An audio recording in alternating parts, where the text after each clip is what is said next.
नेता प्रतिपक्ष राहुल गांधी जी ने प्रधानमंत्री श्री नरेंद्र मोदी जी के बारे में जिस प्रकार की आपत्तिजनक और ओछी टिप्पणी की है, उसके द्वारा एक बार पुनः उन्होंने यह सिद्ध कर दिया है कि उनके अंदर नेता प्रतिपक्ष जैसे गंभीर पद को धारण करने की योग्यता और परिपक्वता नहीं है।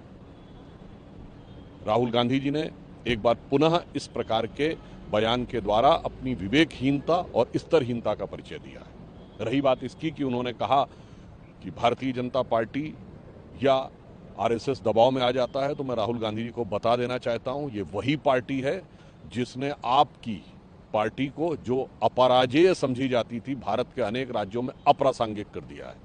This is the same party and same organisation which has made the invincible Congress as an irrelevant Congress in several of the Indian state।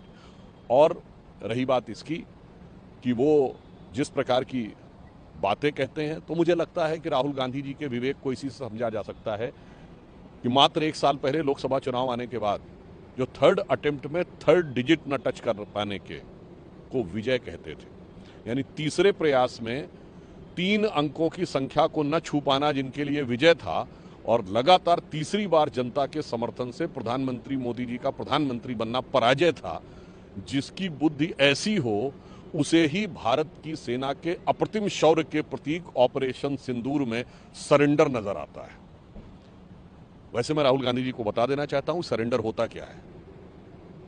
Rahul ji, आपने 15 जुलाई 2011 को यह बोला था कि आतंकवाद को काबू नहीं पाया जा सकता, यह था आतंकवाद से सरेंडर।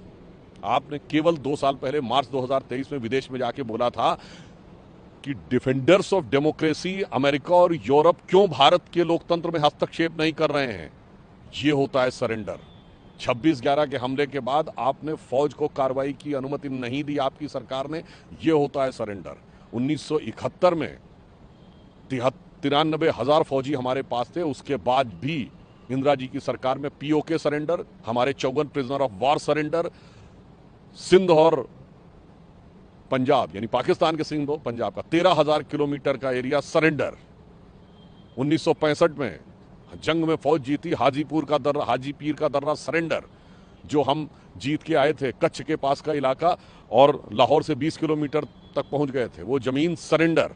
1948 में संयुक्त राष्ट्र के आगे पंडित नेहरू का ऐसा सरेंडर कि आधा कश्मीर सरेंडर, और आजादी के समय जिन्ना और मुस्लिम लीग के आगे 1/3 देश सरेंडर।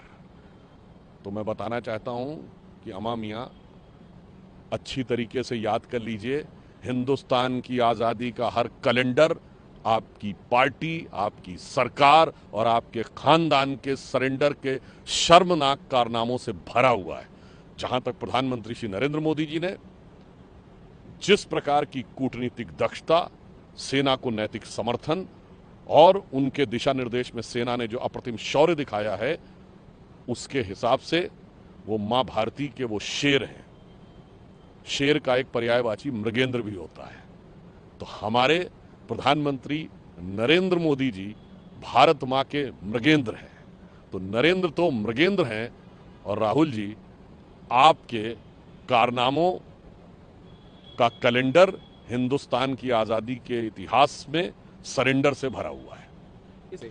वैसे तो किसी भी टेनोर की तुलना नहीं की जानी चाहिए जो इस तरह की बात कहते हैं। 7th फ्लीट जब अमेरिका ने भेजा था, तो उसके साथ साथ रशिया ने भी अपना फ्लीट भेज दिया था। बचकानी बात नहीं करनी चाहिए। 7 दिसंबर 1971 को 100 देशों ने हमारे खिलाफ प्रस्ताव पारित किया था यूनाइटेड नेशंस में। सोवियत रूस ने वीटो किया था, आधा दर्जन बार सोवियत रूस ने वीटो किया था। और मैं तो पूछना चाहता हूं, 93,000 प्रिजनर ऑफ वॉर थे, 1/3 ऑफ द पाकिस्तानी आर्मी हमारे हाथ में थी।